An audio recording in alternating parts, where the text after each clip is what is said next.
The year is 2016. YouTube isn't terrible yet, Let's Plays weren't completely dead, and everyone was playing this little known indie game called Cluster Truck. Okay, mainly Jacksepticeye. Top of the morning to you, ladies! Everyone ate it up, including me, and years later I can honestly say the game is fun.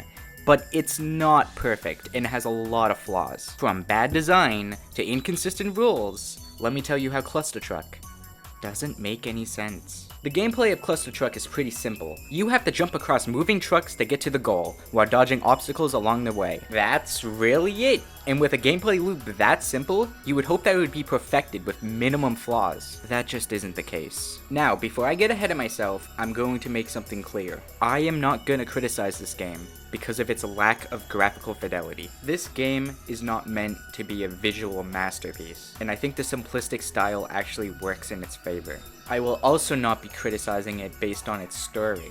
It has none. You do not get on your knees and beg the gods to tell you the truck lore, it's just not there. That's not the point of this game. It's just a silly game where you jump on trucks. That's it. Now you may be wondering, Eckham, why bring this up? You are choosing to ignore these two parts of the game, why even mention them at all? And that's because I just want to provide context for the way I weight the rest of the game. Just because I'm choosing to ignore those two parts of the game does not mean that their value disappears. Instead, its value gets put back into other aspects of the game, mainly gameplay and performance. Not having a story or being the prettiest game is fine, but if that's the case, then the gameplay becomes unimaginably important. I also want to clarify that I am playing the Xbox One version of the game. Some of the issues presented here could be patched out on PC. However, this is still a release of the game. You are expected to pay money for it. I see no reason why this should not be a proper representation of the game. On top of that, this game came out in 2016. They had time to patch some of these issues, but they didn't. So let's just begin by talking about the abilities. To spice up the game, you actually get access to special abilities. You get one movement ability and one utility ability. Let's talk about the first couple now. Double jump. This is by far the most useful movement ability in the game. It lets you jump a second time mid-air, and gets recharged every single time you touch a truck, which in a game about trucks is a lot. It lets you make large leaps, and even lets you skip giant portions of levels. This is a must-have, honestly. It makes every single other ability look worthless in comparison. Air dash. This is just a worse double jump. It lets you shoot forward once. The problem is that you actually need to wait for it to recharge, instead of it just being recharged every single time you touched a truck. You can use double jump like 5 times in the amount of time it would take you to use air dash twice. Levitation. This ability lets you float in midair. It's actually really useful and could rival double jump, but you gotta wait for it to recharge. This is a sad theme that affects most of the abilities. Jetpack. This is just a worse levitation. In fact, it's god-awful and barely even does anything. You would have better luck having nothing equipped than trying to use this garbage. Slow motion. This is our first utility ability, and just like the double jump, this is by far the best. It simply lets you slow down time, which is really valuable to both correct your course and prevent stupid deaths. Epic mode. This increases the style points you earn, and after you buy all the abilities, well, yeah, it's literally useless. And worse, you could have used the points that you used to buy this to buy double jump and slow-mo instead, and then you'd be set for the game. Its entire existence is useless. Okay, let's take a little break from the abilities for now. The first world is extremely basic and boring. However, I'll give it a pass because it is the tutorial level. Of course it's going to be basic. It's worth noting that the game has a weird quirk where if you run into the back of a truck and hold A, you get huge amounts of air. It doesn't really make sense, but it's fun and harmless for now, so who cares?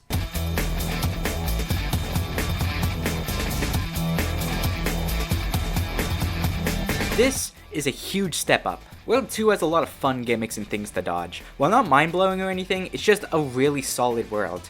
The only level I could really criticize is the ones at the end with the boulders, where if you just remove the boulders, it just becomes jumping in a straight line, which is really boring. But overall, good world.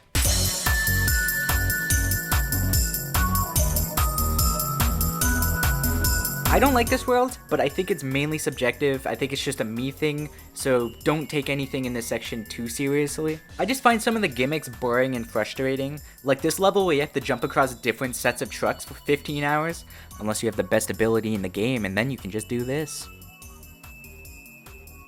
There's also a level that's literally just a straight line to the goal, which feels super lazy, but I will give it a pass because it's a good setup for later in the game. Now before I talk more about the abilities, I want to mention a problem that I think is console only. You have a 3-second wait between every single level, and sometimes it's even worse than that.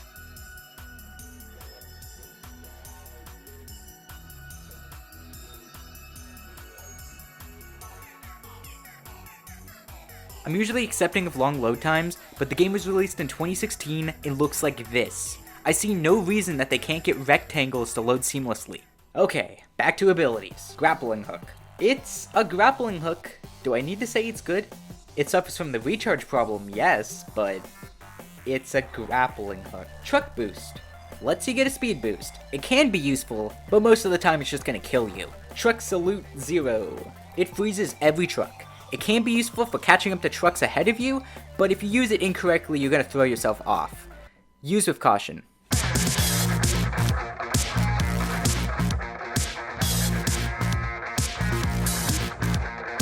This is where one of the game's core problems start to show up. This entire world is made out of the worst obstacle in the game. Lasers. Why is this bad? Well, it's because you can't accurately tell where your hitbox is, and frequently you die from lasers that aren't even on the screen anymore. Unfortunately, I can't really give a solution for this, because it's a result of the first-person camera, and you'd probably have to rework the entire camera to fix this obstacle, but an alternative to that is just to avoid this type of obstacle. An obstacle that demands you cutting it this close is just going to lead to so many frustrating deaths. The previous worlds did obstacles really well, with obstacles that you need to dodge left or right or jump over with lots of space to work with.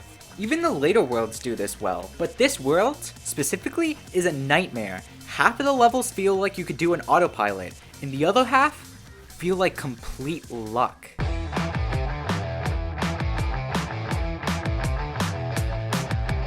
This is fun, way more fun than World 4, but it comes at a cost. Back to back, from World 4 to World 5, another core problem gets revealed. I want you to ask yourself a simple question. What causes a death in Cluster Truck? Well, duh, Ekam. Hitting the ground? Slamming into a wall? Hitting a giant spiked hammer? Oh, that doesn't kill you. Oh, okay, let's just slam into this pole. It's pretty close to a wall. I'm sure it'll count. That's harmless too? Well, the floor will always kill you, right? I mean, the entire thing is the floor is lava. Unless it's these pushy thingies. What even kills you? I'm serious here. Only about half of the gimmicks in this world are actually lethal. Even when things clearly should kill you, they don't. Hitting a blunt wall in one place is death, but hitting a blunt wall in the other is completely fine. It's inconsistent, it doesn't make any sense. And these inconsistencies don't start in World 5, they've been here since the beginning. I just waited until this world to actually bring them up because you are much more likely to actually notice them during casual play. Overall though, World 5 isn't bad. It's actually really solid, and I can't think of a single bad level in it. Probably my favorite world even. It just brings light to this giant inconsistency.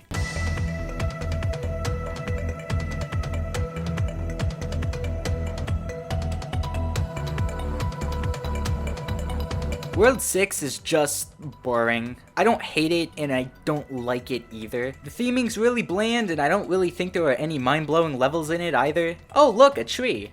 Okay, so yet again, the wood here kills you.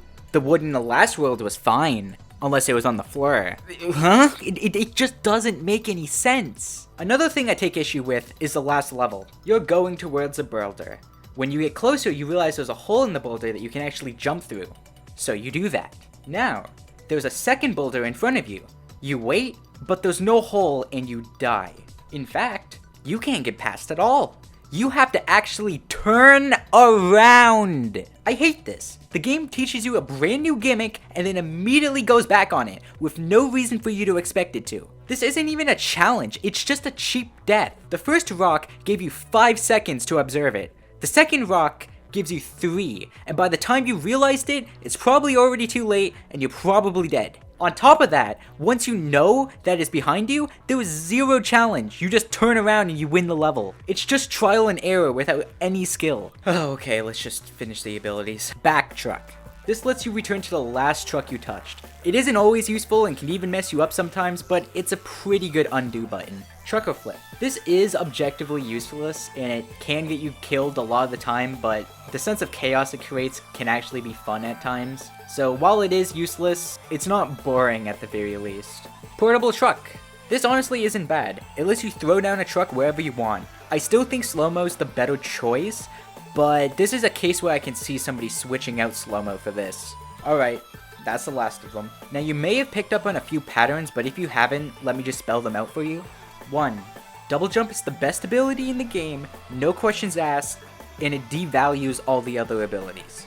2.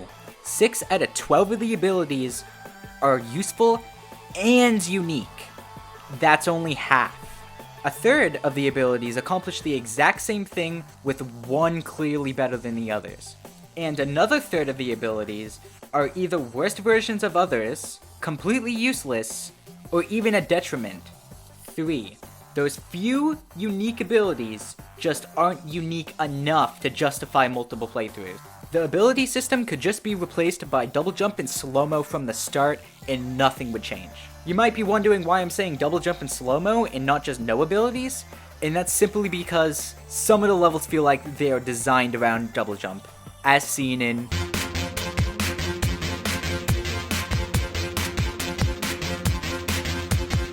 This is one of the coolest worlds in the game, unless you don't have double jump, air dash, levitation, or grappling hook equipped, and then it becomes a living nightmare. There are some really cool levels here, but then you hit these types of levels.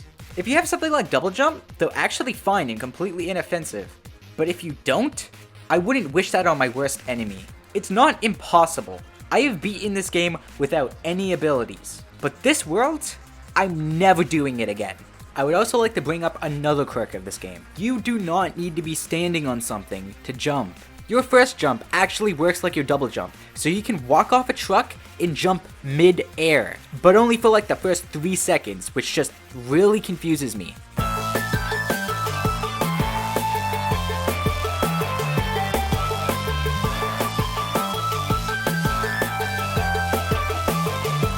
World 8 is the definition of a mixed bag. Half of the levels are really cool and unique, the other half put me to sleep. Let's just start with the bad. These rail levels suck. The entire gimmick here is that the trucks are now faster than you. It does nothing interesting with this, and both levels that use this are just straight lines. Dying because you can't make a jump that you could have made for 99% of the game isn't fun. It's not a fun challenge, it's just frustrating. And considering the level itself is actually just a straight line, it's just boring. And right in the middle of the world, we have the coal level. A level where you go straight to the goal sign, except the goal sign actually says coal, and it drops coal on you to kill you. This is why I gave that one level in World 3 a pass, because it sets up for this admittedly pretty good bit. But that's just it, it's a bit, it's not really a level. You'll remember this one for the funny haha, but afterwards it's forgettable. For the good levels we actually have a lot of good concepts, like platforming on these trucks being shot at cannons, or gliding between these two cogs. The highs of World 8 are high, but its lows make me want to stop playing the game.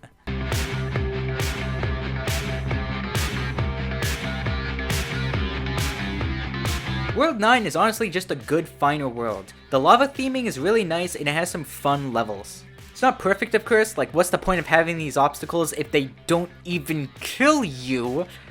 But it's much better than what they did in the final level. Because for what I can only assume to be the purpose of a good climax, they ended Cluster Truck, a game about platforming on trucks with a boss fight.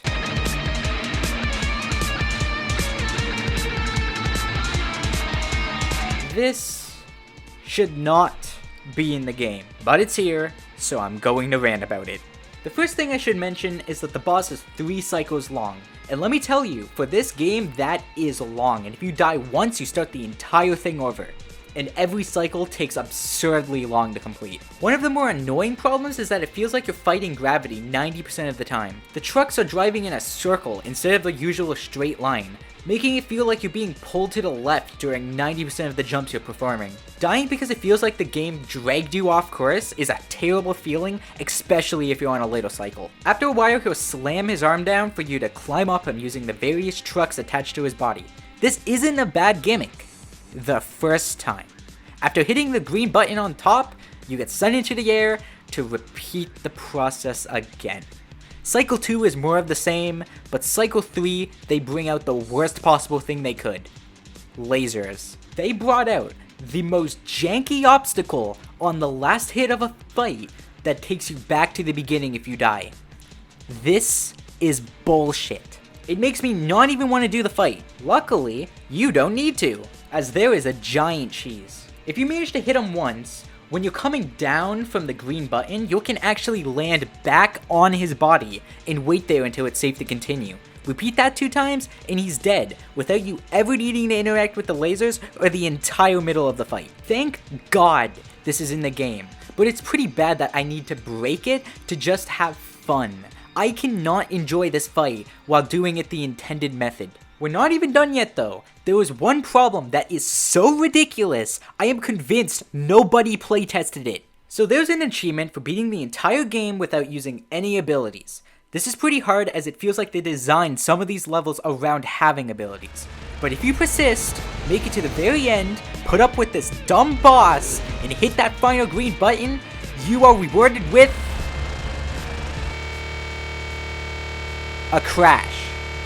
Every time, without fail.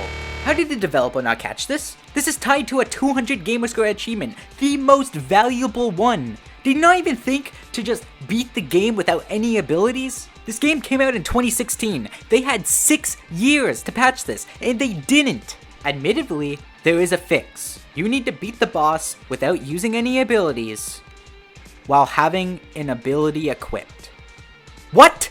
How does that make any sense? This one level takes the game from an A tier to a B tier by itself, let alone any of the other problems the game has. Okay, but how would you even fix it? Well, I'm glad you asked, because I actually do have some ideas. The first and worst of the options is to just cut the boss fight and end the game at 9. Anticlimactic? Yeah, but I think it's worth it to avoid this boss's existence. You could also make a big final level that combines all of the game's gimmicks into one. That could be executed poorly, but it's a concept that I think has potential and it could have gone well. And if you insist on keeping the boss fight, then shorten it down to 1 phase so it doesn't overstay its welcome. The biggest problem and the most frustrating thing is getting to the 2nd or 3rd phase, dying, and having to start the entire thing over again. And fix that damn no abilities bug. I want to make it clear that I don't actually hate Cluster Truck. I don't even dislike it. Quite the opposite actually.